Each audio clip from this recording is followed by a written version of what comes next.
Embrace the world around you and develop a love for yourself with Simple Soul creating you. Amy Holst and Tasha Fritz cut through this crazy life with humorous personal stories, research, and practical tips in an effort to simplify life and help empower you to become connected to your real thoughts and feelings. Love your Simple Soul. Hey guys, welcome back. It's Tasha. And it's Amy.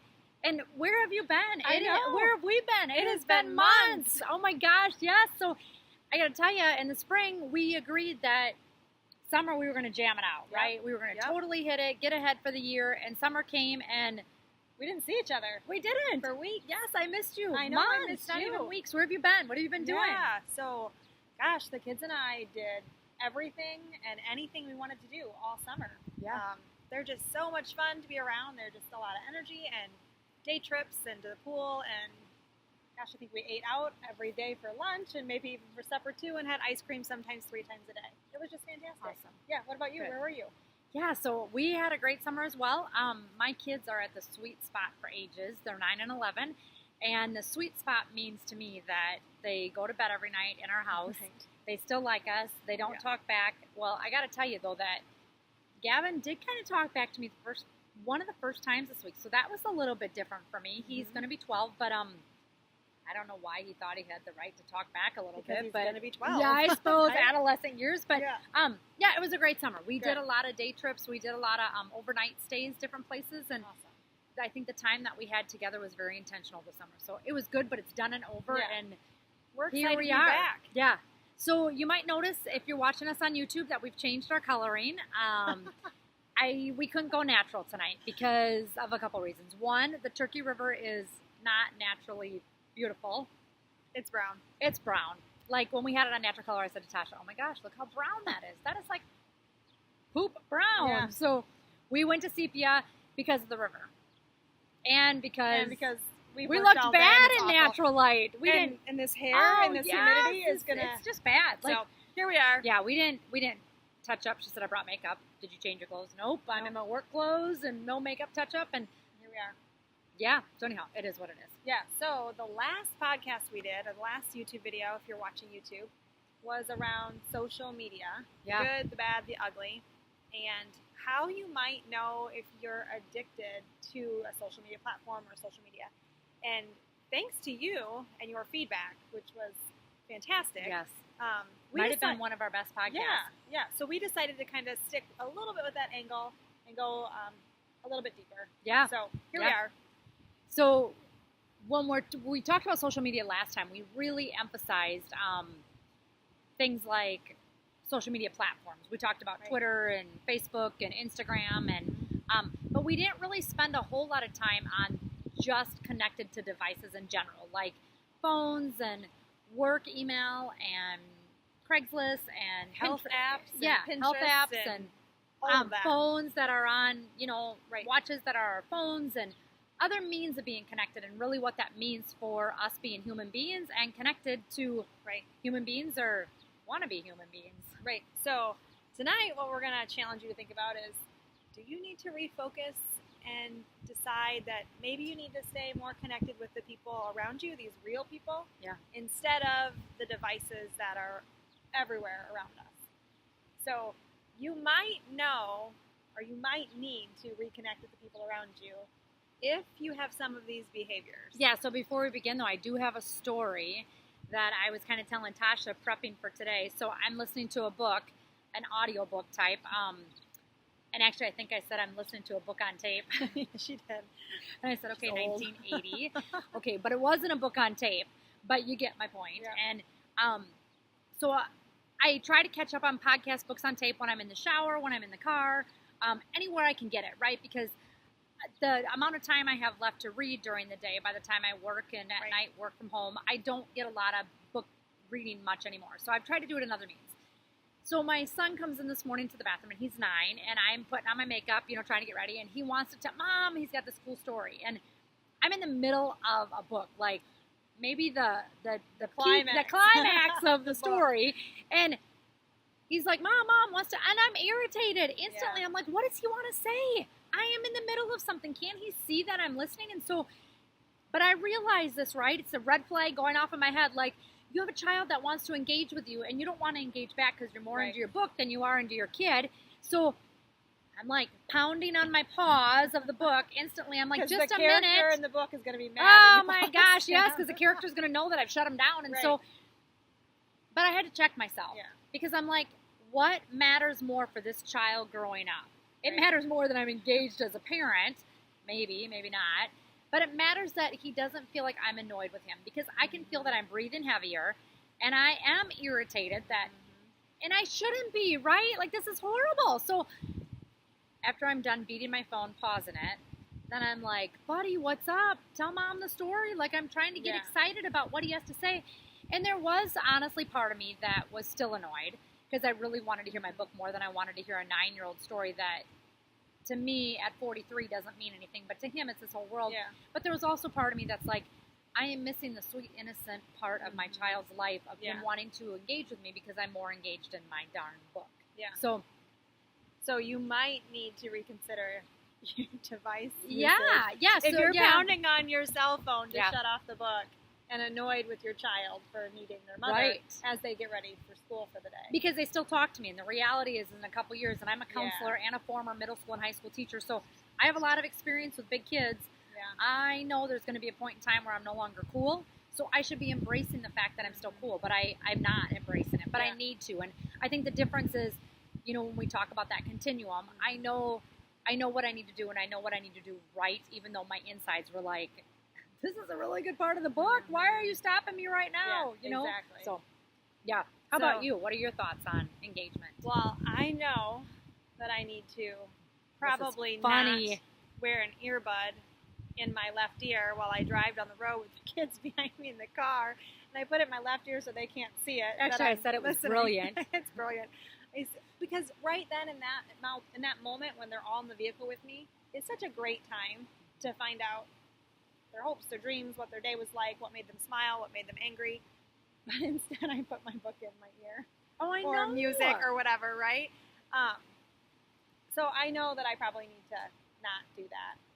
I also find time, like they're going to go to dance, so they're busy for 45 minutes, and instead of watching them dance, I would rather go sit in my car and listen to my book. So that was Boy Scouts for me last year. I was excited to do the drop off because then I'd have 45 minutes of alone time.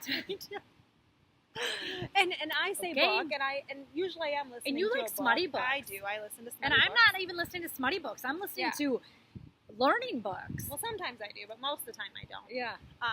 But who did you read the comment from then when we were talking about me listening to the books in the car, and you said, yeah, it's because devices don't cry. Yeah, They don't yes. curse. Well, it was one They of Steve don't talk. Jobs. Yeah, it was yeah. Steve Jobs and Elon Musk, if I recall correctly, because Yeah. I remember thinking Musk like cologne or perfume. Yeah, and I was like, yeah, that's right. My book doesn't cry. It doesn't Yes. talk back. It doesn't complain when I change the plans or decide I'm going to do this instead of that. Or if I And tell- when you know, upgrade your device, there's no emotion there's no attached. I emotion mean, attached. It I doesn't think complain. there's some more. Yeah. Yeah. So I kind of think that's why I listen to it in the car. But so you might need to reconsider Yeah. if you're avoiding. I think another example too, and we kind of talked about this last podcast, but I think when I am between the hours of 8 and 10, so my kids are in bed, but it's not quite my bedtime yet, and Yeah. my spouse wants to talk to me, and I've already disengaged, like I'm done. I've disengaged, and I've had all night to talk to me. Why are you talking to me now? I Yeah. mean, really, you want to talk to me at 9 o'clock? And that, for me, that's been probably one of the more struggles is for my husband. He is not a debriefer immediately after work. He's a debriefer at probably 8:30 or 9. I am ready for bed at that time, or I want to just lose myself in my world of books or social media or whatever. So I think the other thing, too, is that I'm almost annoyed when I'm in the middle of trying to do something, and now he wants to talk about his day when I'm done. I was Right. ready to do that at 5 o'clock, Right. So Yeah. I think it's finding that balance, too, of how do I stay engaged in real human beings when sometimes I don't want to be with real human beings. I don't want to be with fake human beings either. I do. I the wanna book. be I want to be caught up in a book or I just want to be lost. caught up in somebody else. Yeah. I want to for be sure. lost in whatever I want to be lost In big in. dreams or Technology. ideas. Yeah. So when we did the social media addiction podcast a while Good, back, Bad, Ugly. The Good, Bad, the Ugly. We talked about, like, if you go to bed with your Yes. device, right? Well, I admitted then that I do, in fact, take my cell phone to bed, and it sits on my nightstand. It's my alarm clock, even though I have an old alarm clock, too, that I don't know how to set. But I have been trying to be more intentional about not getting in bed and rolling over with my social media platform or Pinterest. So you still have your phone in bed with you? I still do have my phone in bed with me. But I have been a lot better about, like, I just get caught up in reading an article, Yes. Google searching whatever, or looking on Pinterest for recipes. Like, I just get caught up in that because that helps me just feel stimulated and keep going and, like, learn new ideas. But that's not honoring the fact that my spouse is there and would like to talk to me about the day because we just put our kids to bed or whatever. So just I think the mindful other of thing that. too about that we know from the research is that it's not only the human being that you need to be connected to, but it's also the lighting on the device that lets your brain not shut down. So it's kind of a twofold thing. However, I will say I did get a new alarm clock a while back because I don't sleep with my phone. At 9 o'clock, it goes in the kitchen and I'm done. But I think the light on my alarm clock is lighter than the screen on my phone, so I don't know if I've accomplished anything because I have to literally, my alarm clock has three settings for brightness, and I think it's like a UV light or whatever they are. It's supposed to be good on your eyes, but I'm sorry, at 4 a.m. it's still bright. So they clearly didn't do their research on lighting. Yes. Okay, so what? You kind of touched on this a little bit, like when we do those things, when we turn to our device first, or we're stuck in our device and we're not paying attention to the people around us, what message does that send to them? Their value or their emotions or like their thoughts about them as a person, now that we're kind of ignoring them. So I think as an adult, it means you have to be more engaging with me. You got to be more engaging if you want me to put down. No. Yeah. I actually think it's a really big barrier probably in a lot of relationships. Yeah. And I don't even mean spouse relationships because I am cognizant enough and self-reflective enough that I know that I better not get annoyed and I better close my device, and that might be the only time I can really have meaningful conversation. So I'm cognizant enough to shut it down and have that conversation. Right. But where I think it could be a barrier is if you didn't care. Right. And so you continued, you're sending the message that you're not as important. The other thing that I know that I cannot stand is when I'm out with friends and they are searching Facebook and they're doing Snapchat or whatever it might be. I mean, it's different if we're looking at something for the point of a conversation, but when that's what their go-to is, when a group is talking, I really feel like, I don't even know that they're doing it. Like, I don't think it's an intentional disrespect. I really don't. I don't think it's somebody saying, you're boring. I think we become as a society so multitasking that we've got to stay engaged that we think it's okay that you're talking and I'm surfing or I'm looking or, it really feels like you're not paying attention to what I'm saying, even though I know you probably are, and it's not what you're intending to do, but it doesn't feel good to be a receiver of that. Yeah, for sure. And thinking back too, like that feeling of missing out. If you're with a group of people, embrace that group of people instead of feeling like you should be. So that whole FOMO thing, right? So if you feel like you got FOMO, and yet you're with a group and you don't even know how to stay connected to your present human beings, that you got to connect to these people, other human beings through social media. I think that fear of missing out, which is the FOMO, I had somebody say that to me recently about when they're on. And, honestly, this summer, I had a crazy busy summer and I was traveling and going a lot of places. I posted quite a bit. And honestly, I feel like when I reflect back on my summer, I don't know that I feel like when I post, I have to manage a post. And so now that I'm back to work more and the kids are in school, we're not being able to go all the time. I'm reading more. I have 3 books going right now. I've got a podcast going. I'm engaged. I actually feel more stimulated now than I have felt. So I guess the positive side of all of this is that technology offers us so many other ways to stay connected to other learners, other people like us. A sense of belonging if you belong to a blog or a chat room, or even if you are listening to a book and that author is speaking your language, you feel like you're not on an island by yourself. So I think there's a lot of positive. We kind of touched on the negative, but I think there's a whole lot of positive that comes out of connectedness. Well, and there's the sense of belonging that we as humans have to have. And we were talking before that sometimes the social media platform allows you to have interactions with people in a very positive way that you would not have if you didn't have that platform. So the example I can share is using Map My Run, right? So there's a lot of people that run that I'm connected with on Map My Run, but very seldomly do I see them face to face. But yet we're able to encourage each other and say, way to go, nice job, keep going. Can I run with you next week? I think it brings a connectedness, though, to people that sometimes you wouldn't normally think you're connected to. Yeah. Because the example you gave, we had a further conversation to talk about people that maybe wouldn't be in a circle that you're running in, or might not be part of your tribe world or your work world, right? But they might have another common interest that you have as well, and you get bonded through that interest, and then it becomes a really cool relationship that you didn't know could exist. Right. So there are some healthy things about staying connected that you wouldn't have if you didn't have that social media platform, which is why it's such a powerful tool for all of us. Beyond the social media platform, I think we alluded to watches earlier, right? I mean, so watches nowadays can not only track where you're at for GPS, they can take care of your technology needs for how many miles we've used the example of running, but it could be walking, it could be swimming, it could be rowing, anything, whatever. So, and when we talk about text messaging, you can receive them through your phone, you can receive a phone call, you can receive Voxer, Snapchat. I mean, anything you want, you can get there. You can see your heart rate. I think that's some of the coolest stuff, the health stuff that the tech devices provide. I mean, being able to monitor my heart rate.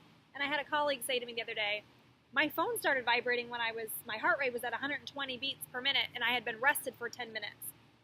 Your phone is telling you, or your smartwatch is telling you that, hey, you better check your heart rate. What's going on, kind of thing. And in reflection, obviously, he had just got done working out, and just hadn't settled down. His heart hadn't come down. He was totally fine, but there are some really cool advantages to technology that clinics and hospitals and all sorts of avenues are starting to explore.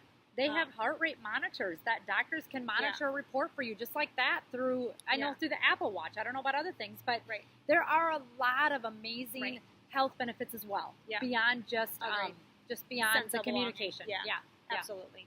Okay, so a few things that we'd like to leave you with to kind of think about. One is, and I'm really trying to do this, picking a couple times a day to open those social media apps, or to, I'm in a bad habit of I want to know how to do this, or I want to know how to do that. So just stopping and picking up my phone and Google searching. Well, maybe I don't have to do it right this second, right? Yeah. Maybe I need to think about when is the more appropriate time to do that. If I'm right in the middle of a conversation with my husband, right now might not be the moment when that thing's, triggers and I don't need to do it right now. So just being mindful about the times in which you're doing that. The other challenge I have for the two of us is to pick a day and not go on social media platforms, not sit and read things on Craigslist. What about an audiobook? If it's work-related and necessary, just to see if you can pick up a regular book or a magazine or the newspaper. Okay, so okay. All right, keep going. That's it. I'm uncomfortable, but keep going. It's okay sometimes to be uncomfortable, That's Amy. true. Okay. You grow when you're uncomfortable. Just try it. Is that device necessary all the time? Yeah. It might be okay to just let that clutter come out of your life. I was listening to a podcast just a couple mornings ago that a friend of ours actually sent us. Were your kids talking to you while you were listening to No, it? it was on my way. Or she had her earbuds in and the kids were talking No, over the they earbuds. were already at school. And it said, that sometimes we forget to stop and look. We see the clutter in our lives. We see, that we have 4 social media platforms, that we've got our hands in all these different pots. The kids are busy, we're busy, your husband's busy, life's busy. We see all that. But we forget to stop and recognize that our souls can get cluttered too. Yeah. And so what can you eliminate for even a couple hours or half a day that can help your soul just declutter? Well, and the other thing too, I think a little bit about this is everybody talks about how busy they are, right? And everybody has the same amount of time in a day. Yeah. All of us do, for sleeping, for working, for whatever it might be. And I feel like if you're overwhelmed all the time, if you were to do a time on task analysis or keep track of your day, how much are you really losing to technology, phones, watches, Craigslist, whatever? We keep picking on Craigslist, but that's not what I'm intending to do. But I think if you really were honest with yourself, you might be surprised how Yeah. much you lose. If you set a timer for, let's say, 15 minutes, because I do this sometimes on the weekend, I'll set a timer. When that timer goes off, I am like, no way. Right. I just got started.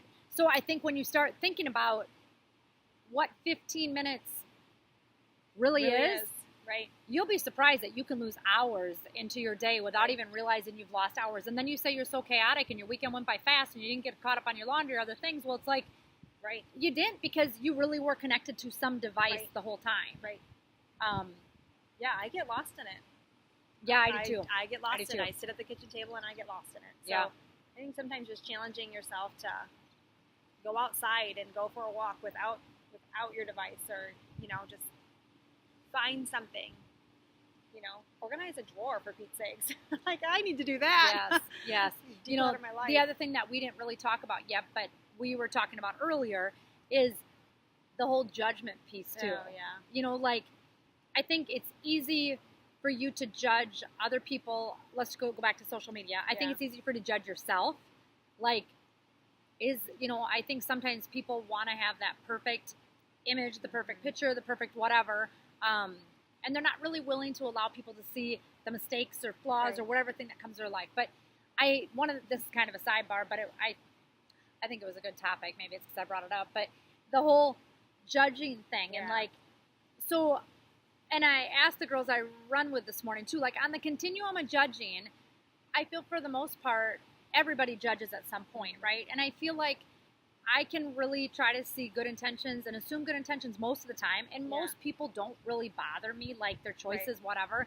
But there are a handful of people that I feel like are so judgmental about everybody and everything, and they're just mean, that I feel like it's okay that I judge them when they post something on social media, because I know they judge everybody else. So it's okay that I have a opinion about it. Right. And I don't know that that's probably not right on the continuum of judging, but sometimes I think I can I don't know. justify. I'd say to you, why are you friends with them? Yeah. I mean, Right? I mean, I don't know. okay, because let's be totally honest. I know. So the other piece of this is that if you ditch people They judge you. that you're in multiple circles Yeah. with, it's hard. It is hard. And like, people say, well, I've dumped them or unfriended them or blocked them or whatever. I mean, and depending upon the day, might be more frustrating to me than others. So then sometimes I just don't attach myself to any social media for a little while, because I just feel like it's just not good for my soul. Yeah. Like, if I'm very cognizant of my feelings, and if I already feel like I'm getting down in the dumps or I'm being negative Nelly, those are the times I really probably need to do things with people who are going to fill my cup up. Right. I need some good soul tribe people, Right. because if I know if I get on a platform that maybe won't feel that way, and even if it's really awesome people that put negative stuff Right. out there, you still ingest that. Right. I mean, Right. even if you're in the best mood in the world and your Yeah. husband comes home and your kids are grumpy, you're So are suddenly you. grumpy too. Yeah, well, emotions are so contagious. I They mean, are. online even or on in social person, media. wherever Yes. you're at, they're absolutely contagious. And sometimes it's worse because you can't hear the tone behind it. Yeah. So somebody meant it as a joke, or they threw something out there that was supposed to be a funny, sarcasm. or yeah, whatever. and it doesn't fly, and people don't know how to take it. So then Yeah. you end up questioning it, and then I think, I'm getting off. Yeah. I'm done. Well, and I Like- think too. I think, like you said, you got to limit yourself at some point when you're feeling that way. It's okay to take a step back. Yeah. And maybe just limit yourself to how many platforms you're on. I'm not an Yeah. Instagram user. Yep. I know I probably should be, or everybody's on Instagram, or so I hear. Yeah. But I just can't bring myself to do Instagram because I have 2 other social media Right. platforms and Twitter's the same way. I know I should use Twitter more. Yeah. I just can't bring myself to really invest in that because I'm already in a couple others and it's just so hard to manage. I had asked a friend today, I had said, I need to organize my life. And he says, well, I got this app for that. I'm like, I don't need another app, right? Like, I have too many apps already. But it kind of goes the same tone, right? Like, I Yeah. don't need any more things to manage. Yeah. I just need to take care and tidy up the ones that I We already have. really need to do something on simplifying life, because that's an area we've talked about, Yeah. our personal lives, and we've tried with different books, and we've tried My again. sock drawer, So, my underwear my drawer sock still drawer, yes, folded. yeah, my sock drawer is good too. But I really think part of simplifying, and I think cleansing, is finding out who are the people that really matter to you, and preaching to the choir, because I'm not doing it, and who do I need to clean off, so that way the people that are in my feed of whatever I'm going to utilize for my feed are things that I really genuinely care about, Right. and that are going to make me feel good on the other side of it. Right. Right. I don't know. The other thing too is this whole notion of I go on and stalk people sometimes. I mean, let's be honest. Everybody stalks. I met a young guy somewhere. I can't remember where, and he said, "Well, I'll just get on. I stalk them." And I'm like, "Really?" And he's like, "Everybody does it. Like, we talk about it." I'm like, "Okay, but you're in your 20s, and I'm in my 40s, and I do stalk people, but I don't know that I've ever really admitted to it completely. But we all do it, obviously. We all do So, the whole stalking thing, though, there are people that sometimes I stalk when I just need some feel-good pictures or feel-good thoughts, because I know that person's going to have a feed that's going to be in alignment of my same views. Right. Yeah. There's definitely some positives out there for social media platforms. It's just Yeah. about managing it and knowing when you need a break and knowing who you need to stalk, apparently. Yep. Yep. When you need a break. Yeah. Yeah. I don't know. I think that pretty much sums it up. So, anyways, like us on Facebook, YouTube, Twitter. Rate us, review us on iTunes. Yeah. Let us know.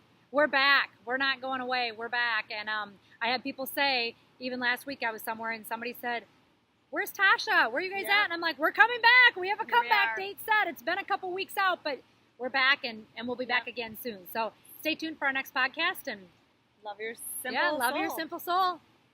Thank you for listening in. Head on over to iTunes or Google Play to give Simple Soul a rating and review. Show notes and resources can be found on Facebook, Twitter, and our blog. Feel free to comment and share your thoughts. Also, like Simple Soul on Facebook and follow on Twitter and become part of their tribe. Love your simple soul.